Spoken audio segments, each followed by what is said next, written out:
Mutation Genesis from the Fempiror Chronicles by George Willson. Chapter 22. Words Between Friends. David's head hurt. Slowly the events of the night came to him, and he wondered how long it had been since he had attempted his escape from the fortress, only to knock himself unconscious falling to the ground from the building next door. He forced his eyes open and became aware of the point of a weapon pressed against his throat.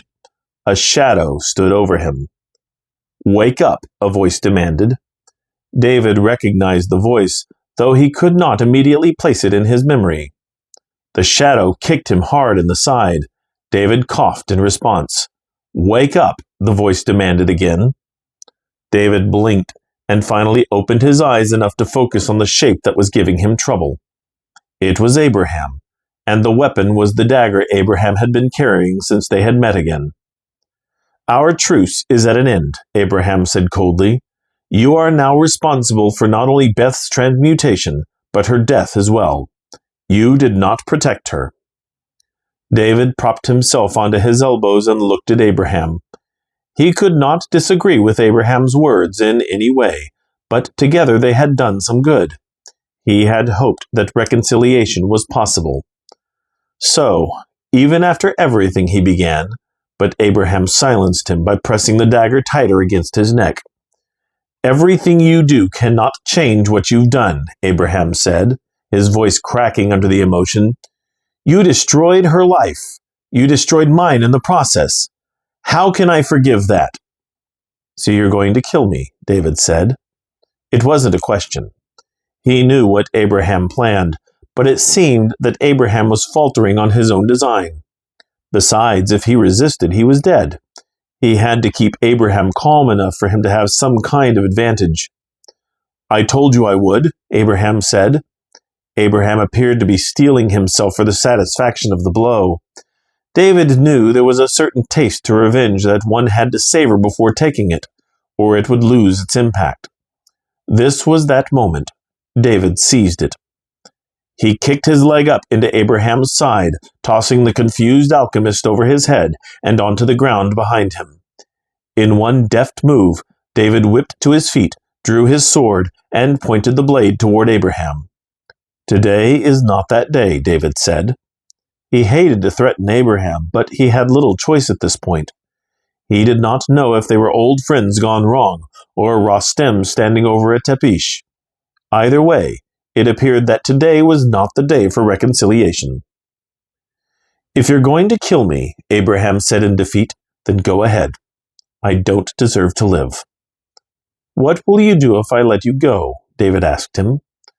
"Make sure none of those things survived," Abraham said. "If they did, I will track them down and destroy them. They are my responsibility, and I will take care of them." Abraham was no tepish in David's eyes. He was a victim as much as David was so many years ago, but he was forced into a different life. He still wanted to redeem his friend. "You can come with us," David offered. "I will not be a part of anything that accepts you," Abraham said, not looking at him. "If I find you again, I will not hesitate to try once more to make good on my promise." David sheathed his sword and offered his hand to Abraham, even though Abraham had refused to come with him. The code did not require that Abraham become a Rostem, only that he refrain from transmutation. Abraham slapped David's hand away and rose to his feet, sheathing his dagger in the process. "I don't hate you, Abraham," David assured him. "I regret what happened, but we must make the most of what we have. I'm not going to kill you. You are not my enemy."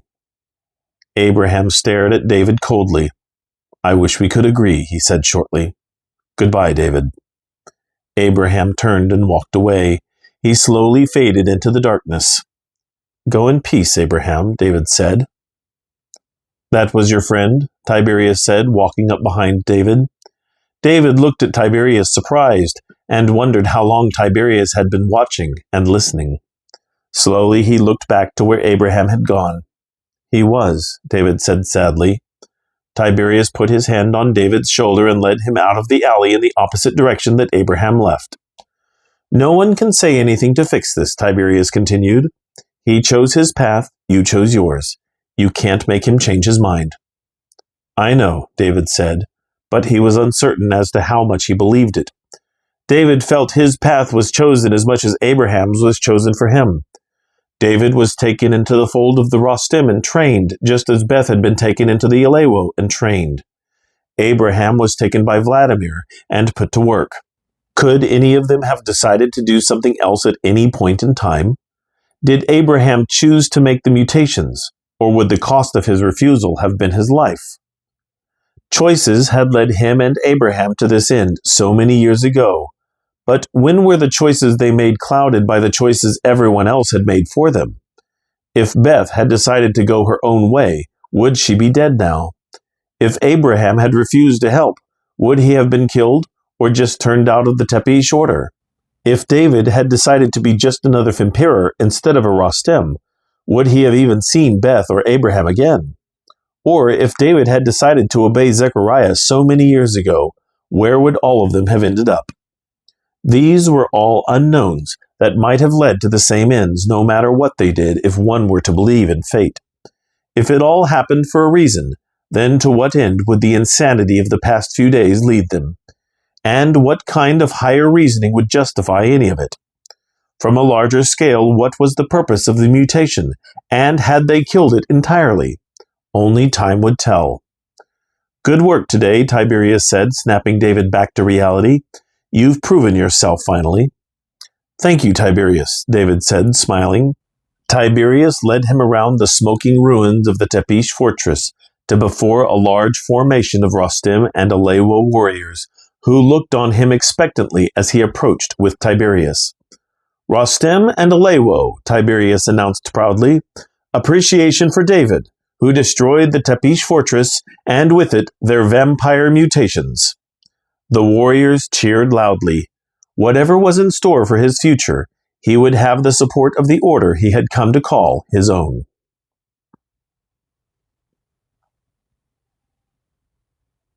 Epilogue. He lay miraculously untouched by the collapse of the fortress that had laid waste to everything and everyone around him. In his memory he recalled the building shuddering beneath his feet, and then the mutations invading the room. The bodyguards had left to fight, but in doing so they had left the high leadership of the order to fend for themselves with only the door guards for protection. The mutations had pounced on the Malnak and Trevere, drinking hungrily, completely oblivious to the building falling around them. As timbers fell, bones snapped, bodies broke, and blood sprayed and splattered around them all. It was then he felt the teeth sink into his neck and arms, and the lips hungrily sucking the life from him. He had sunk to his knees as his strength waned, but the fortress had continued to fall around him. One by one his attackers were broken and shattered by the collapse of the fortress. He remembered the pain of their unencumbered blood mingling with his, and then he had fallen unconscious. Now he was alone, and he was hungry. Korean snapped open his eyes to take in his new world. The Fempiror Chronicles continues in Razor Hunt. Afterword. An excerpt from the Journal of Hogginstown dated 17 October 1785. A series of occurrences most strange we have had now these past few days.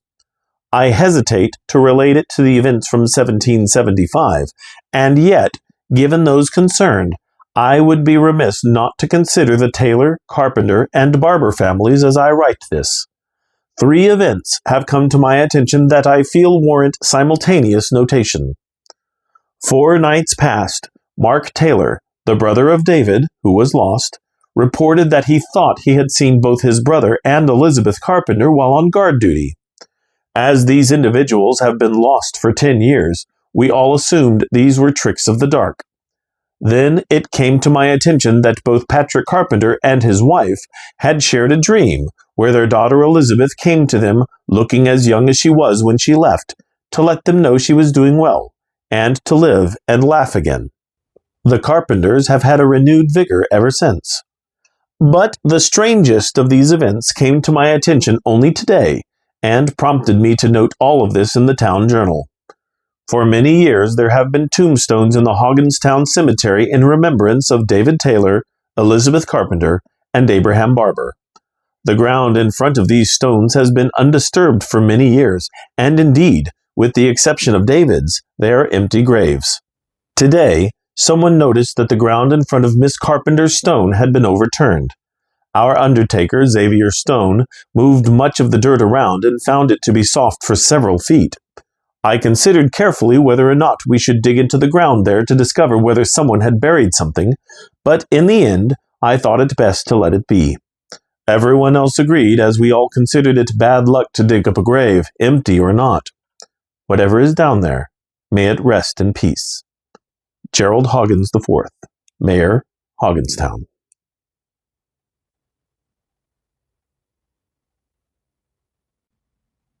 This has been Mutation Genesis from the Fempiror Chronicles. Written and narrated by George Willson. Copyright 2010. Production copyright 2025 by George Willson.